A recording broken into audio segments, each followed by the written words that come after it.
చెప్పవే అను. ఏంటి అంత ఈ మధ్య అస్సలు కనబడటం లేదు?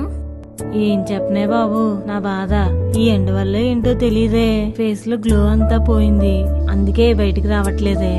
ఓస్ అదేనా నీ ప్రాబ్లం? ఇప్పుడే వస్తున్నానుండు. సరే రావే అయితే. రావే అను. ఇదిగోనే నీకోసం తీసుకొచ్చాను. ఏంటి ఇది? ఇదా నేచురల్ కాన్సెప్ట్ వారి కుంకుమాది తైలం. నువ్వు ఫేస్ గ్లోయింగ్ లేదు, డల్ గా అయిపోయింది, బ్లాక్ సర్కిల్స్, యాక్నే ఇంకా చాలా ప్రాబ్లమ్స్ చెప్పి బాధపడుతున్నావు కదా, అందుకోసమే నీకోసం తీసుకొచ్చాను. ఇదైతే చాలా నేచురల్ ఇంగ్రీడియంట్స్ తో తయారు చేయబడింది. కుంకుమ పువ్వు, Sandalwood oil, rose petals and Chandan ఇంకా ఎన్నో ఆయుర్వేదిక్ వర్మూలిక్ ప్రాపర్టీస్ ఇందులో ఉన్నాయి. ఇది వాడిన 25 days లోనే రిజల్ట్ పొందుతాం. అవునా? ఇది ఎలా యూజ్ చేయాలి? డైలీ నైట్ పడుకునే ముందు ఫేస్ వాష్ చేసుకుని 2 or 3 drops ఫేస్ మొత్తం అప్లై చేసుకోవాలి. అంతే, సింపుల్. మీరు కూడా నేచురల్ కాన్సెప్ట్ వారి కుంకుమ తైలం ఆర్డర్ చేసుకోవాలనుకుంటే వెంటనే స్క్రీన్ మీద కనిపిస్తున్న నెంబర్ కి కాల్ చేయండి. అలాగే వీళ్ళ డీటెయిల్స్ అన్ని కూడా కామెంట్ సెక్షన్ లో డిస్క్రిప్షన్ లో పిన్ చేస్తాము. Thank you.